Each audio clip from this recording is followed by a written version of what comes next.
and she is here to talk about her new book, Free Market Missionaries, The Corporate Manipulation of Community Values. Let's begin, and if you could tell us what was the motivation in writing your book, Free Market Missionaries? Well, the book actually started off as a broader book about how corporations are pushing markets as solutions for everything, public services, environmental problems, etc. And it was such a broad topic that it ended up being 3 books, well actually 4 books if you include the electricity book, because I was actually had started on this book looking at free markets and the history of corporate propaganda when I found that the utility companies were very active in the whole issue, and at the same time, which is a few years ago now, there was the Californian electricity crisis, and Enron was going bust, and I realised that all these things were linked.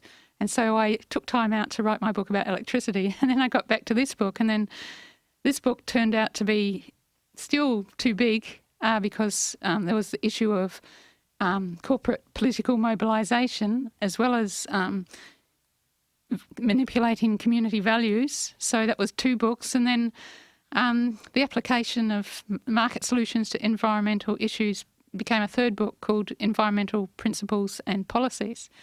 So these books have been sort of self-multiplying. Talk a bit about the whole concept behind free market PR. Where and when did that come about? Well, corporate PR has developed throughout the 20th century, and it began, I guess, early in the 20th century when people started getting a bit concerned about the way that big corporations were merging and becoming larger. And the public was generally suspicious of so much power being in the hands of a few businesses. And so the first PR efforts were generally by individual companies who were trying to portray themselves as being caring corporations and as performing public services. And as I say, this included the utility companies. But over time, the corporate public relations went from individual firms to trade associations, and then more recently business coalitions have been trying to not only portray individual companies as caring, but to manage the image and reputation of business as a whole and to manipulate public opinion so that the community accepts business values as core American values. And this has been happening not just in the US, but it's been copied in other countries, for example, in Australia. And what methods do these entities use towards changing our opinions? Well, you'd be amazed at the efforts. When I wrote an earlier book, Global Spin, about the corporate assault on environmentalism, I discovered things like front groups and AstroTurf and all the strategies that corporations use for not just extending their voice to seem like the corporate voice is coming from other voices, but deceiving people into thinking that it's much more widespread than it is. But when I started on these books, I discovered that those methods go right back to much earlier in the 20th century. So every method that you can think of, obviously the media, but also getting material into schools is a big issue, and training teachers and having workshops and conferences for teachers to make sure that people get these messages really young before they're able to be too critical of them. They've made films, bought radio stations, bought media, of course. Produced television shows, sent speakers around to all the different Rotary clubs and business clubs and community clubs and churches, funded university centres and scholarships and student publications. And of course there was that whole effort in the 1970s when a whole new bunch of organisations were formed for the same purpose of promoting the free market message, starting with think tanks, pressure groups, special interest foundations, litigation centres, publishing and TV production houses, political consultancies, media attack operations. What we're talking about is billions of dollars being poured into this this campaign or this propaganda onslaught to persuade the American people that the business way is the only way and that business interests are everyone's interests and that business shouldn't be over-regulated. So it really was in the 70s when they really started to push the free market idea? No, the free market idea actually dates back to the 1930s. This was a time when, during the Depression, when people started being disillusioned about business's ability to provide employment, and the government was stepping in with the New Deal and intervening in the economy. And these were things that the business world, especially the leaders of some of these big corporations, didn't like. And so the first sort of massive coordinated campaign was in the 1930s, coordinated by NAM, the National Association of Manufacturers, but with lots of business supporting this this campaign to sell free enterprise and to get people back on side with free enterprise and to oppose the New Deal. Yeah, a National Association of Manufacturers isn't something that's a household term here in the U.S., right. but people should It should be. people should know it because they're Yes. very influential and powerful. That's right, and I mean they were. It goes right back to, as far as I know, 1913 when they were. A government committee found them guilty of, perverting democracy,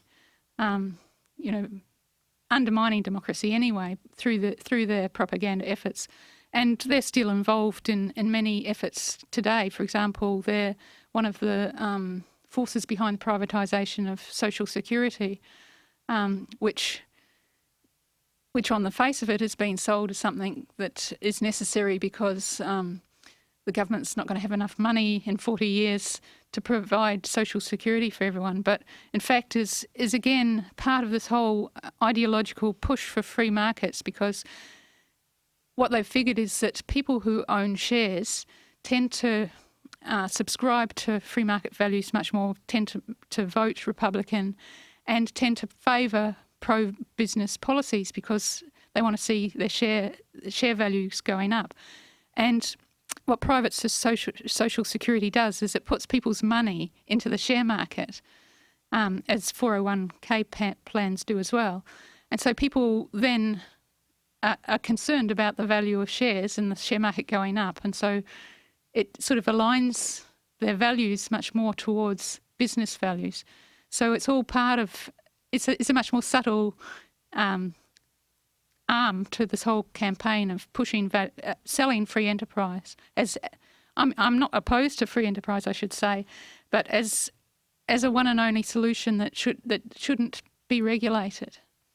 Well, the free market proponents, if you listen to them, which it's hard not to, say that the whole concept of the market is this self-regulating, benign entity that, doesn't really discriminate. What's the truth to that?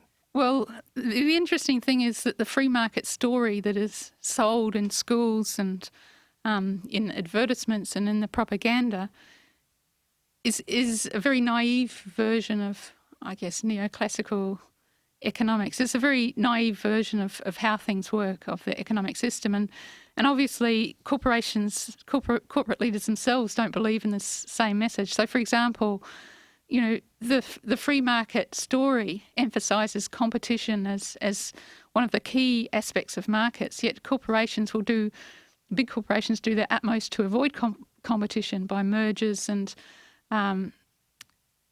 by buying up competition and becoming as close to monopoly position, getting as close to a monopoly position as they can.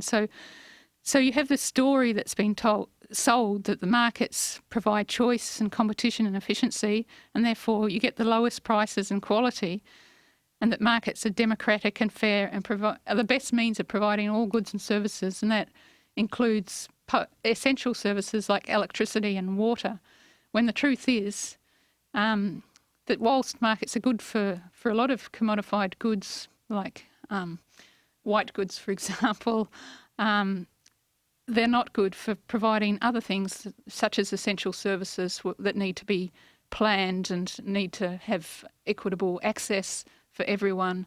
And the problem is that the free market story doesn't have these nuances. It doesn't talk about monopolies. It doesn't talk about the need for regulation. It doesn't. In fact, it opposes regulation as interfering and distorting the market. So the free market story says that if everyone follows their self-interest, then the public interest will be served, and the government doesn't have to step in and make sure that the public interest is served. And it says that what's good for business is good for society, and that business freedom equals personal freedom, equals economic freedom, equals personal freedom, individual freedom, and therefore equals political freedom. So you've got this equation that you've got to have freedom for business if you're going to have political freedom, which doesn't necessarily follow. In fact, some of the things that some of the power that business is getting now is interfering with political freedom and undermining democracy. And the very corporations themselves that are driving this, it appears that it's pretty tough to find democratic process within the corporations themselves. themselves. Yes, but again, this whole idea of shareholder democracy is part of this PR push to portray companies as being accountable because they're accountable to their shareholders. And if everybody owns shares, then they have a say. Everybody has a say in the running of corporations, which is another way that this simplistic story doesn't reflect reality at all, because individual small shareholders have very, very little power and very little say in the running of corporations. And generally the institutional shareholders have much more power. And even then, shareholders often have limited power apart from appointing the CEO. And often the CEO appoints members of the board and has a certain influence with members of the board. So the power of shareholders is much more limited than is put forward by the free market story. The subtitle of your book, The Corporate Manipulation of Community Values, can you talk about, give us some examples of corporations manipulating community values? Well, of course, they do it in concert these days. So it's not individual corporations, but it's coalitions. But just take this issue of regulation. In 1975, 22% of people people in the US surveyed thought that there was too much regulation. Only 22%.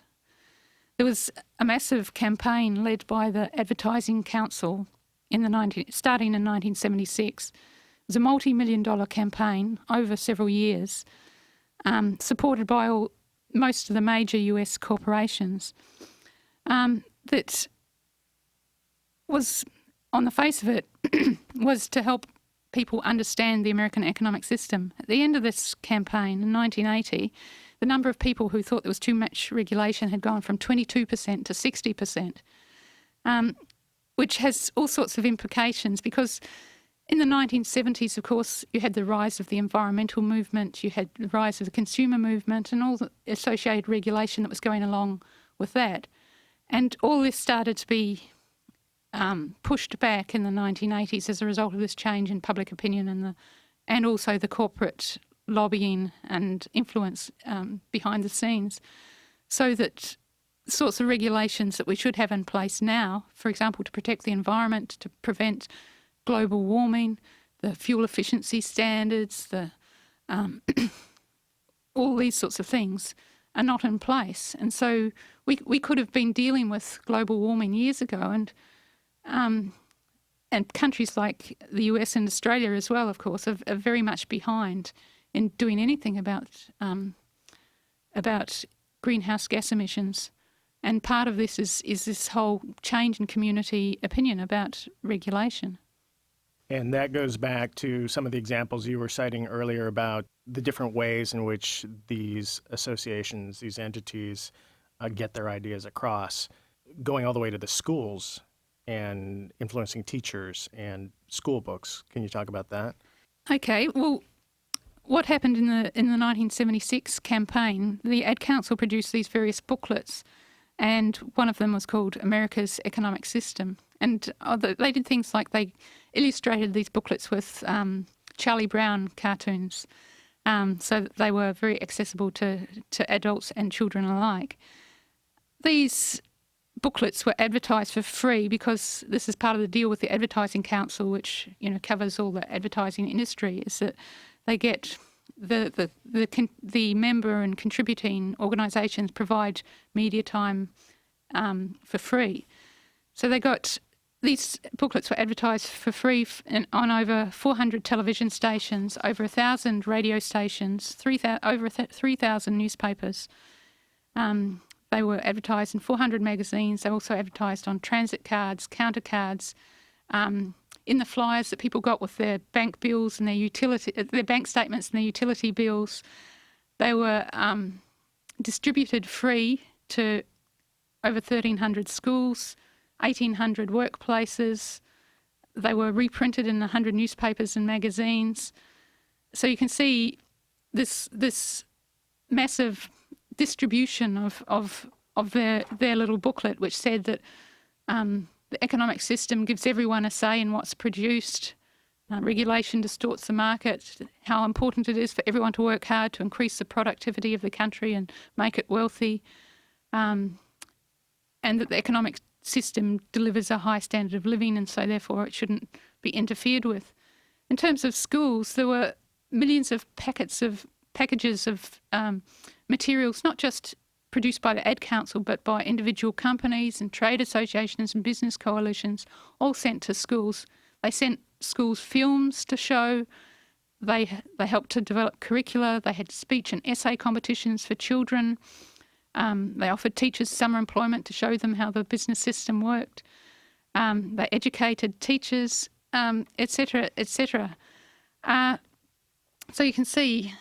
Oh, and the other thing about schools is the whole push for economic education, which I haven't mentioned, which started way back after the Second World War, but is still going now. And the idea was that part of the 1970s campaign was they introduced this idea of economic illiteracy and an economic quotient, EQ, as opposed to IQ. And EQ was that how much people knew about the economy. And of course, knowing about the economy meant knowing the business version of how the economy works. So just a lot of the push for economic education in schools was about teaching children this market story that I mentioned before, this naive version of the market. And I just give you an example of a survey that was done recently, that was done to show that people are economically naive. This is one of the questions. This is a survey that the Federal Reserve Bank of Minneapolis did to survey economic literacy. And the question was, what would happen to employment if the government mandated a minimum wage above what employers currently pay? And the choice of answers was employment would go up, employment would go down, employment would stay the same. And the correct answer, if you're economically literate, is employment would go down. So you're supposed to, if you don't think that a government mandated minimum wage would cause employment to go down, then you're economically illiterate and you need to be educated. And they found, of course, that people who were economically literate supported business and supported business values. And so what we have now is in schools, economic education was during the 1980s was required in 27 states, and it's probably more now. And there's been these economic education standards put together by the National Council for Economic Education, and these standards tell schools what students should know each year. They're like literacy standards or numeracy standards, but they're economic standards. But the difference is that these economic standards are very ideologically based. They're political statements that students have to learn at school. So this is clearly a very coordinated campaign. That's and right. It sounds like as time goes on, it gets more and more coordinated, more top-down. That's right. Well, I guess it's always been top-down, but as you say, it's more. It's been what's happening is that this broader business There's broader business coalitions involved.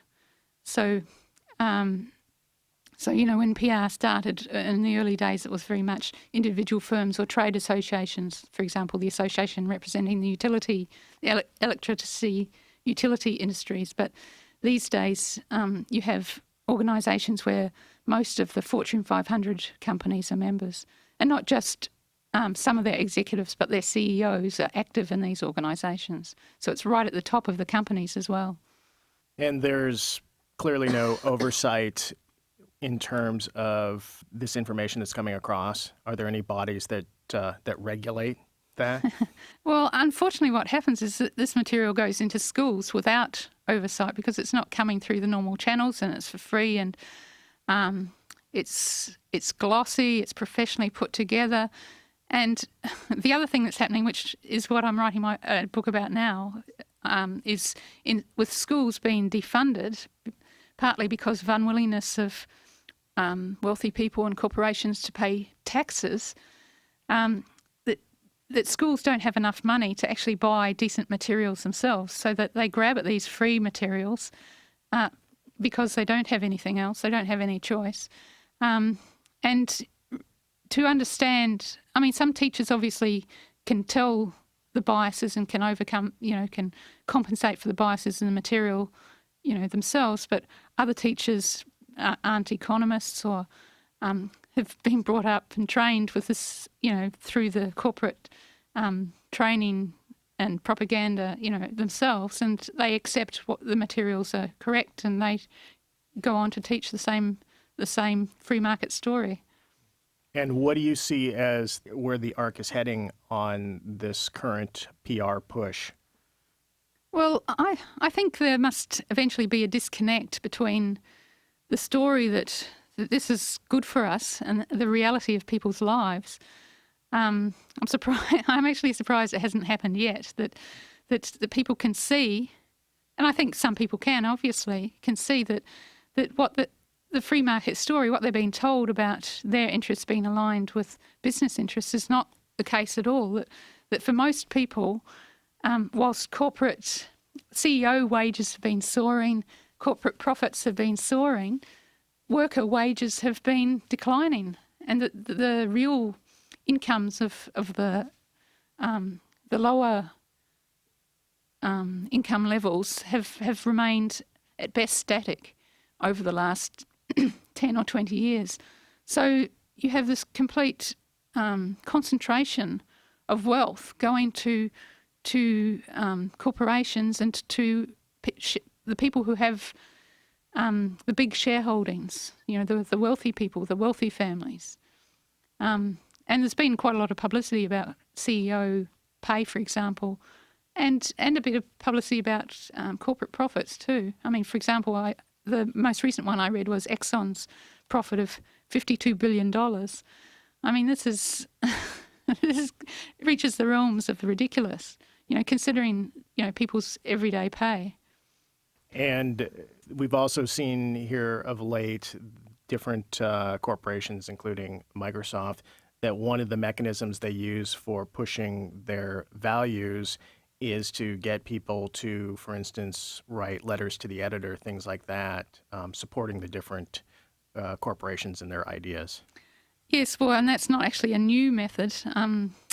For many years now, corporations have not just got people to write letters, but they've paid people to write columns. They've paid scientists to put their name to papers that they've put together promoting corporate research that shows that their products are safe, for example. this method, I guess, of using third parties to promote the corporate message has been going on a long time. I mean, the whole thing about AstroTurf, which got its name much more recently, is the idea of giving the impression to politicians, particularly, that there is some grassroots push to oppose legislation or to get pro-business legislation introduced. And I should say, when corporations oppose legislation, then it's not that they're against regulation, they're just against anti-business regulation. They're happy enough to have regulations that protect investments, for example. So this AstroTurf promotes the impression that there's widespread support for what the corporations want to happen through things like letter writing campaigns, generating phone calls by what they do is they ring up a lot of people. I describe this in my book, Global Spin. They ring up people, they have banks of callers ringing up people and saying, this proposed legislation will cause these problems.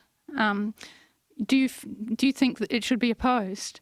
And if the person who this is the first they've heard about it, they say, oh, yes, it doesn't sound very good.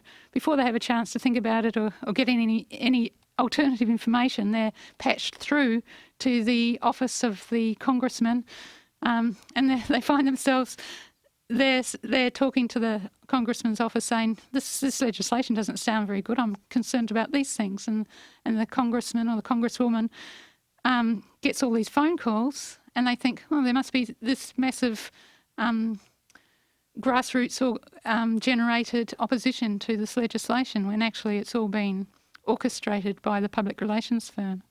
So in your book, Free Market Missionaries, you say that the center of all these techniques is really happening here in the U.S., and do you see it being exported to other countries? Yes, definitely exported. Yes, a lot of these techniques that I've described and also these huge propaganda campaigns first began in the United States, but they've spread. They've spread partly because these corporations are obviously transnational corporations, and what works in the US they'll then use in other countries where they operate, but also because businesses in other countries see what US corporations have achieved, and they want to follow the same leads. So, for example, the 1970s ad council campaign in the US was copied in Australia by coordinated by an organisation called Enterprise Australia.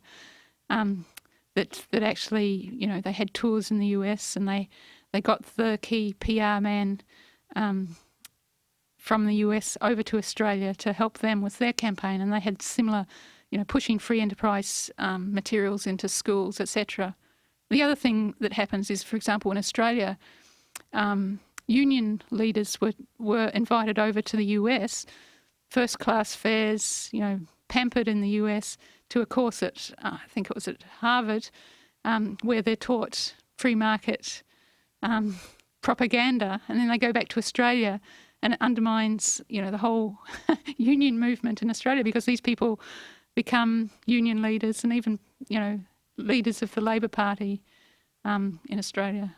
So we have just been talking with Sharon Beater. She is professor in the School of Social Sciences, Media and Communications at the University of Wollongong in New South Wales, Australia, and author of the new book, Free Market Missionaries: The Corporate Manipulation of Community Values.